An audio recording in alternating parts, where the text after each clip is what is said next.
و آل محمد۔ بسم اللہ الرحمن الرحیم۔ موضوع نمبر ہے 16، چٹپٹ بی بی کی کہانی۔ ایک بی بی نصرانی تھی، گھر کی غریب اور گودی بھی اولاد سے خالی۔ گھر میں بجز شوہر کے اور کوئی نہ تھا۔ شوہر محنت مزدوری کر کے جو دن بھر پاتا تھا اسی میں کھانے پینے کا انتظام کرتا تھا۔ جو ہی گزر بسر ہوتی تھی، زیادہ تر فاقہ سے بسر ہوتی تھی، لیکن میاں بیوی دونوں خدا پر شاکر کر رہ کر صبر سے کام لیتے تھے۔ رفتہ رفتہ عمر بھی گزرتی گئی۔ اب ضعیفی کا وقت آنے لگا۔ دل ملول رہتا تھا کیونکہ بعد ان کے آئندہ نسل باقی نہ رہنے کی امید تھی۔ ایک دن ایک ضعیفہ بی بی تشریف لائیں۔ پوچھا، کیوں بی بی نصرانی، تم کیوں آج کل اتنی غمگین رہا کرتی ہو؟ کوئی خاص بات ہو تو بیان کرو۔ یہ تو معلوم ہے کہ ضعیفی اور غریبی ساتھ نہیں چھوڑتی ہے، اس کا تم کو غم بھی نہیں ہے۔ ہمیشہ تم صبر اور شکر سے زندگی بسر کی ہے تم نے، اب کیا نئی بات ہے؟ بی بی نصرانی نے جواب دیا، بی بی کیا کہوں، قسمت کی بات ہے، غریبی تو غریبی ہی ہے، میں اس عمر تک اولاد سے بھی محروم ہوں۔ بی بی ضعیفہ نے کہا، بیٹی غم نہ کر، اللہ کے اختیار میں سب کچھ ہے، وہ جسے چاہے مردہ کر دے، جسے چاہے زندہ کر دے، سوکھے درخت کو ہرا کر دے، بے اولاد کو اولاد صاحب اولاد کر دے۔ اچھا تم چٹپٹ بی بی کی کہانی سن، کہانی مان لو، خدا تعالیٰ تمہاری یہ مشکل آسان کر دے گا۔ یہ کہہ کر بی بی ضعیفہ تشریف لے گئیں۔ نصرانی بی بی نے فوراً کہانی مان لی اور خدا نے اس کو ایک فرزند حسین و جمیل عطا فرمایا۔ اللہم صلی علی محمد و آل محمد۔ اولاد سے گھر آباد ہو گیا۔ نصرانی بی بی کو منت پوری کرنے کا خیال آیا۔ فکر مند ہوئی کہ کیوں کر منت پوری کروں۔ ضعیفہ سے ترکیب بھی نہ پوچھی تھی، جب منت پوری ہو جائے تو کس طرح منت اتاری جائے۔ اتنے میں شام ہونے لگی۔ دیکھا کہ ایک نقاب پوش ضعیفہ تشریف لائیں۔ اللہم صلی علی محمد و آل محمد، اور بولیں، تم نے ابھی تک منت نہیں اتاری؟ نصرانی عورت ان کے قدموں پر گر پڑی اور گڑ گڑا کر بولی، میں آپ کو برابر یاد کرتی تھی، خدا کا شکر ہے کہ آپ تشریف لے آئیں۔ آپ کی بتلائی ہوئی منت سے آج میری گود میں ایک بچہ نظر آ رہا ہے، مگر میں نے آپ سے منت اتارنے کی ترکیب نہیں پوچھی تھی۔ اب آپ بتائیں کیوں کر منت اتاروں؟ بی بی ضعیفہ نے کہا، 5 ڈلی منگاؤ اور کہانی جو کہو وہ بغور سن لو۔ ڈلیوں کو کاٹ ڈالو، کہانی سننے والوں کو 2 حصہ، کہانی کہنے والے کو 2 حصے اور لانے والے کو 1 حصہ تقسیم کر دو۔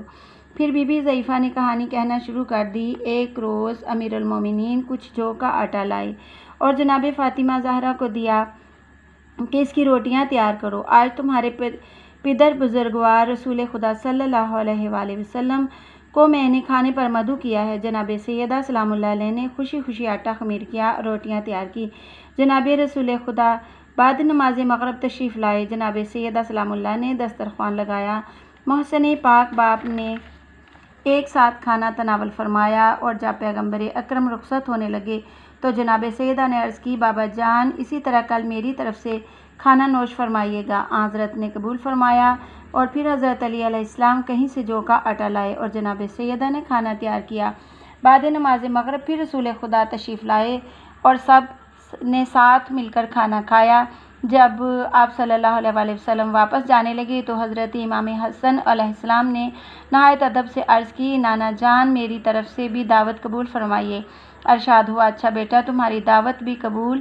پھر کھانے کا انتظام ہوا اور جناب رسول خدا صلی اللہ علیہ وآلہ وسلم تشریف لائے اور کھانا تناول فرمایا۔ جب واپسی کا ارادہ کیا تو حضرت امام حسین علیہ السلام نے نانا جان کے گلے میں باہیں ڈال دی اور بولے، نانا جان کیا مجھ کو محروم رکھیے گا؟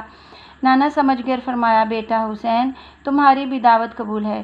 چنانچہ حسب دستور پھر سامان کھانے کے فراہم ہوئے اور نبی کریم صلی اللہ علیہ وآلہ وسلم تشریف لائے۔ جب کھانے وغیرہ سے فراغت پا کر آپ صلی اللہ علیہ وآلہ وسلم رخصت ہونے لگے تو فضہ کنیز دروازہ تک پہنچانے آئیں اور دست بدستہ عرض کی، یا رسول اللہ، یہ کنیز بھی آرزو مند ہے کہ حضور کل میری طرف سے دعوت قبول فرمائیے۔ حضرت نے دعوت قبول فرما لی۔ اتفاق سے فضہ کو سامان خورد و نوش مہیا نہ ہو سکے۔ ادھر شام ہونے کو قریب آئی، مگر کسی سے اس سلسلہ میں کوئی تذکرہ نہ کیا۔ وہ زمانہ ماہ رمضان المبارک کا تھا۔ جب رسول خدا نماز مغرب سے فارغ ہو چکے تو جبرائیل امین نازل ہوئے اور فرمایا، حبیب خدا آج آپ کا افطار فضہ کے گھر پر ہے۔ رحمت دو عالم فوراً روانہ ہو گئے۔ دروازہ پر پہنچ کر دستک دی اور بآواز بلند بیٹی کو مخاطب کر کے فرمایا، اے بیٹی، تم پر سلام ہو۔ جناب سیدہ نے آواز پہچان کر دروازے تک آئیں، مگر کسی قدر متعجب بھی تھیں کہ آج بابا جان کیوں تکلیف فرمائی، کیونکہ افطار کے لیے کچھ نہ تھا۔ الغرض رسول خدا تشریف لائے۔ تھوڑی دیر بعد بیٹی سے بولے، اے پارہ جگر فاطمہ، آج ہم فضہ کے مہمان ہیں۔ جناب امیر نے فضہ کو الگ کر کے بلا کر فرمایا، اے فضہ، تو نے رسول خدا کو کھانے کی دعوت دی لیکن ہم سے ذکر بھی نہیں کیا۔ فضہ نے عرض کیا، یا امیر المومنین، مجھے گھر کے حالات خوب معلوم ہیں، اس لیے تذکرہ نہ کر سکی، سوچا تھا کہ میں خود انتظام کروں گی۔ یہ کہہ کر فضہ نے وضو کیا اور گوشہ میں جا کر 2 رکعت نماز حاجت ادا کی اور دونوں ہاتھ دعا کے لیے بلند کیے اور گڑ گڑا کر بولیں، اے خالق و بلندی و پستی، میں تیرے حبیب کی بیٹی کی کنیز ہوں اور تیرے حبیب کو اپنا مہمان کیا۔ تو جانتا ہے کہ میں کیا ہوں، اس لیے تیری کبریائی کا واسطہ دیتی ہوں کہ میری لاج رکھ لے اور اے محبوب اور ان کی آل پاک سے سرخرو کر دے۔ ابھی فضہ دعا کر ہی رہی تھی کہ سارا گھر کھانے کی خوشبو سے مہک اٹھا۔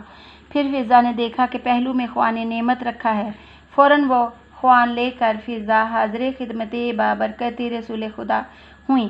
جناب حتمی مرتبط نے دریافت فرمایا، یہ کھانا کہاں سے پایا؟